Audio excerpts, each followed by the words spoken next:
Welcome to life TV Telugu రాష్ట్రాలు కాదు, దేశంలోని సినీ ప్రజలు కాదు యావత్ ప్రపంచంలోని సినీ ప్రేక్షకులు ఆసక్తిగా ఎదురు చూస్తున్న చిత్రం బాహుబలి 2 ది కన్క్లూజన్ ఏప్రిల్ 28న ప్రేక్షకుల ముందుకు రాబోతోంది. ముహూర్తమైతే ఖరారైంది, కానీ విడుదలకు మాత్రం గండం పొంచి ఉంది. సినిమాలో కట్టప్ప బాహుబలిని ఎందుకు చంపాడన్నది సీరియస్ పాయింట్, కానీ అదే కట్టప్ప విడుదలకు మైనస్గా మారాడు.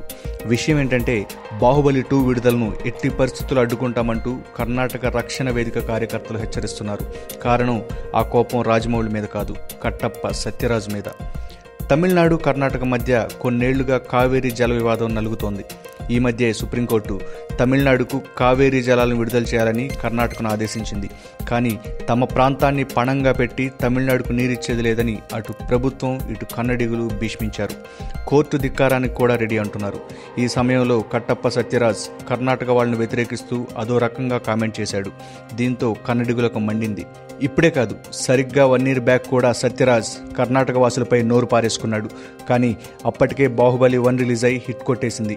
మళ్ళీ సేమ్ కామెంట్స్ చేయడంతో ఈసారి సత్యరాజ్ కట్టప్ప రూపంలో దొరికేశాడు. రివెంజ్ తీర్చుకునేందుకు రెడీగా ఉన్న కర్ణాటక యువత ఆయన క్షమాపణ చెప్పాడా ఓకే, లేదంటే మాత్రం బాహుబలి 2 విడుదల కానిచ్చేది లేదంటూ నిరసనలు చేస్తున్నారు. సినిమా తెలుగు, తమిళం, హిందీ, మలయాళంలో తప్ప కన్నడలో లేదు కదా, ఎందుకు పోస్ట్ పోన్ చేయడం అన్న డౌట్ రావచ్చు. తెలుగు సినిమాకు కన్నడలో డబ్బింగ్, రీమేకింగ్ అవసరం లేదు.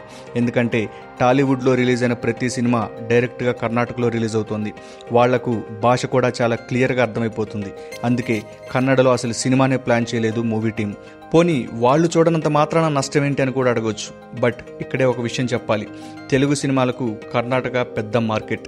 బాహుబలి 1 2 వారాల్లో 52 కోట్ల రూపాయల గ్రాస్ వసూలు చేసింది. డైరెక్ట్గా రిలీజ్ అయిన తమిళం, హిందీల్లో కలిపి ఎంతో తెలుసా? జస్ట్ 3 కోట్లే. ఆలోచించండి, ఎక్కడ 3 కోట్లు, ఎక్కడ 52 కోట్లు. సో రాజమౌళి టీంకు ఇప్పుడు కర్ణాటకలో నిరసనలు పెద్ద తలనొప్పిగా మారాయి. కట్టప్ప సారీ చెబితే ఓకే, అంతా సాఫీగానే ఉంటుంది. కానీ ప్రాణం కంటే ప్రాంతానికి ఎక్కువ విలువనిచ్చే తమిళనాడు వాసి సత్యరాజ్ సారీ చెబుతారా? ఇది కూడా డౌటే. ఈ నేపథ్యంలో సినిమా పోస్ట్ పోన్కు ఛాన్స్ ఉందనే వాదన ఉంది. అలాని 100% రిలీజ్ ఆగుతుందని కూడా చెప్పలేం. బాహుబలి టీం కూడా ఏం జరుగుతుందో, ఏం చెయ్యాలా అని ఆసక్తిగా చూస్తోంది. రిలీజ్ తేదీ వరకు రగడ ఇలాగే ఉంటే డైరెక్ట్గా రాజమౌళి రంగంలోకి దిగే ఛాన్స్ కనిపిస్తోంది. కోట్లు ఖర్చు పెట్టి ప్రమోషన్లు, పబ్లిసిటీ ఇచ్చి ముహూర్తం ఖరారు చేసుకున్నాక ఇలాంటి సినిమా కష్టాలు రావడం బాధ పెట్టే విషయమే. అందుకే కర్ణాటక వాసులు అర్థం చేసుకుని బాహుబలి 2కి లైన్ క్లియర్ చేస్తారని ఆశిద్దాం. మరిన్ని అప్డేట్స్ కోసం సబ్స్క్రైబ్ లైఫ్ టీవీ తెలుగు, అలాగే పక్కనే ఉన్న బెల్ కూడా క్లిక్ చేయండి.